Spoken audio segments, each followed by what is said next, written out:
You can't tell me, man, that this camera right here is not a handsome looking camera. Check that thing out, man. Alright, what is going on YouTube, man? Welcome back to yet another King Jibs episode, and today we're going to be talking about what's in my camera bag for 2023 Portrait Photography Edition. So this is pretty much just going to entail everything that I use on my portrait shoots, and I'm pretty much going to be going through like my digital setup as well as my medium format film setup that I use when I do family portraits, engagements, events, all of that jazz. We're going to be throwing that into today's episode. But before we get started, drop a like down below and also hit that subscribe button if you guys are new and you want to see more 35mm film photography content or just Fuji camera content in general. But with that said, you guys, this is what's in my camera bag for 2023.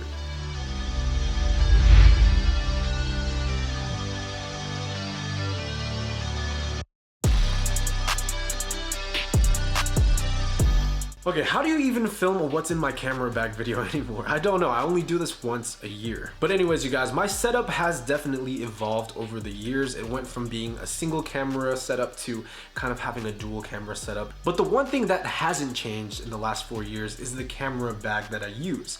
So I'm not a huge camera bag person anymore. I definitely used to be. I find myself trying to be very minimalistic with the gear that I bring, but you know, if I am doing an event, I will still have to bring a backpack full of gear. And so the bag that I've been using for 4 years is the Brevity bag right here, and I don't even think they come out with this one anymore. They kind of upgraded and modernized all of their backpacks, but as you guys can see, this bag has seen better days, but it has been serving me for years. It's waterproof, and it's probably one of the best camera bags that I've ever owned. And this is not sponsored by them whatsoever. Like I said, I don't know if they even make this backpack anymore, but it is a really, really good backpack. So that's pretty much what I hold all my gear in. Let's move over into the bread and butter, the cameras. Now my main A camera that I shoot with professionally is the Sony a7 III. Now the a7 III is the perfect middle ground for me. I am not a huge video shooter other than what I do here for my YouTube channel, and so I'm primarily using this mostly for photo, if not for YouTube. Now of course there are newer camera bodies out there, but I just haven't found a reason to upgrade. It has everything I need: 24 megapixels, 120 frames per second, 1080p. It's got dual card slots and pretty much everything that I need in a camera for stills as well as video. So yes, even in 2023, the Sony a7 III is still a solid contender in terms of creating professional work, in my opinion at least. Now for my a7 III, I have a total of 3 different lenses. Starting off in the wide end here, we have the Tamron 17-28 2.8 lens. Now the Tamron 17-28 is probably my most used lens because I do a lot of filming for YouTube. I mean, other than that, I have been shooting it a lot with like family portraits, for example, and just kind of getting all of the different faces within. I think there's a little value to being able to capture wide scenes, especially coming from like a street photography background, capturing pure candid moments. I think that's really special for a family to see. But this has to be one of my favorite lenses for this camera, if not my favorite lens of all time. I stand hard and true by it. You know, it's a lot cheaper than the Sony offering, and it's honestly really sharp for both photo and video. And so my next lens, you guys, is probably the one that's on my camera, I'd say about 50% of the time, and that is the Sigma 35mm 1.4. As you guys may know, I am a huge 35mm focal length shooter, and to get this Sigma lens, it's probably one of my favorite pieces of gear. At 1.4, it can get a little soft just because, you know, you are shooting at a very shallow depth of field, but once you stop it down to like f2.8, f3.5, you're gonna get really, really sharp results. And honestly, it's again one of my favorite focal lengths, and Sigma really knocked it out of the park with this one. The only complaint that I would have is that it can get a little large, especially with the lens hood on. But I mean, you can shoot this thing without the lens hood in the first place, and the flaring isn't too bad. And it does have a lot of great features like autofocus lock. Not to mention, it also has a physical aperture ring. So if you like that kind of, you know, vintage feel like you would get on a film camera, it's there and readily available. And then you can easily override that in your Sony camera whenever you want. So it's a very versatile lens. I love the Sigma 35 1.4, and again, you guys, I would highly recommend it. And if it wasn't for the size, I would give this a 10 out of 10, but I'm going to give it a 9.5 out of 10. And the last lens that I have for the a7 III, you guys, is a 85mm lens from a company called 7 Artisans. Now this is their cine lens, and I'm supposed to be doing a review on it very soon here. I'm still in the trials of testing it out, but from what I've been gathering so far, you guys, the 85mm lens from 7 Artisans is ridiculous, and in a good way, you guys. I know this is a cinema lens and it has a T2 aperture, but there's a certain magic that comes to it when you shoot this thing at like f4 and f5.6, and it really draws out really nice portraits. And so I'm looking forward to kind of putting more images under my belt with this lens. But for now, you guys, all I can say is it's looking really good.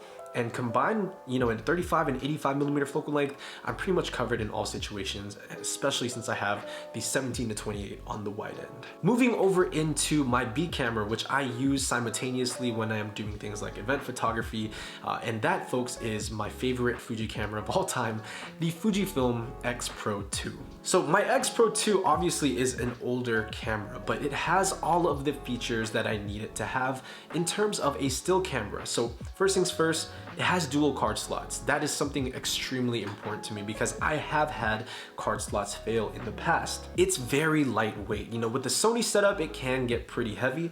And so when you have two cameras on at all times, imagine just having two of those Sonys at the same time, it can be a little tiring. So having a smaller camera like the Fuji setup really allows me to move around more during events and just be more present to capture those candid moments. Now, with that said, you guys, I do have two lenses for it, but I only use one in terms of my portrait shooting, and that is the 23mm f2, and it's gonna be this guy right here. And the 23mm f2 is a fantastic lens. It ends up being a 35mm equivalent, and I usually shoot this thing on my Fuji camera when I am in an event, and I have the Tamron 17 to 28 on my Sony. This way, it gives me two different options to go wide with a flash, or I can still kind of get that nice portrait feel out of a 35mm lens with my Fuji. The X Pro 2, again, you guys, has a ton of different film simulations you can customize, but when I am shooting the Fuji X Pro 2 for events, for example, I try to keep a very flat color profile just to kind of match the Sony so that I can edit both in post and they still look somewhat similar. Now, with the digital gear out of the way, I do shoot film on occasions. If the client asks me for film, I will shoot it, but otherwise, I only shoot this on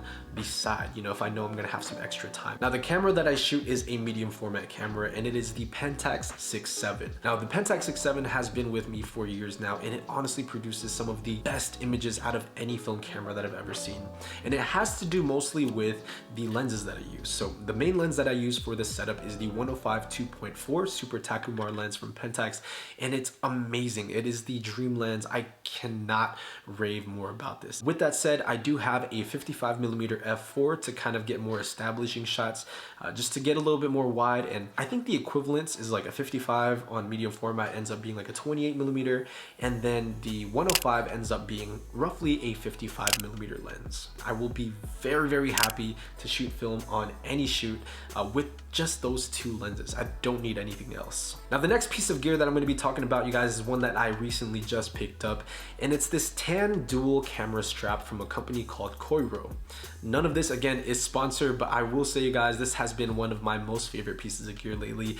It's allowed me to carry both cameras at the same time, and in my opinion, it looks really good. I'm going to leave some links in the description below, you guys. Honestly, again, it's been one of my favorite pieces of gear, and like I said in the past, I've tried to keep my kit as minimalistic as possible, and so I only carry one flash, and it's this one right here. It's this tiny flash from a company called Newer, and this is the NW320. Now, this little flash, even though it is tiny, packs a punch. I usually throw this thing on my Sony a7 III for a nice and small setup, and it has all the great modes that you need. You can use it as a slave, or you can use it just through the lens. It is a great little flash. So other than that, you guys, the only other things that I carry in my bags are like the essentials. So I have a set of ND filters that I use for outdoor shoots. I also have this really cool little pouch to keep things nice and tight. Put my batteries in there, different cables, everything kind of goes inside of that little wool bag. But other than that, you guys, that is pretty much all I carry in my camera bag. I hope you guys enjoyed this episode, man. Let me know in the comment section down below what you guys have in your camera bags this year. What cameras are you shooting? What lenses do you have? Let me know in the comment section down below. But that's gonna wrap it up for me, you guys. I'll see you in the next episode. As always, Minolta Gang.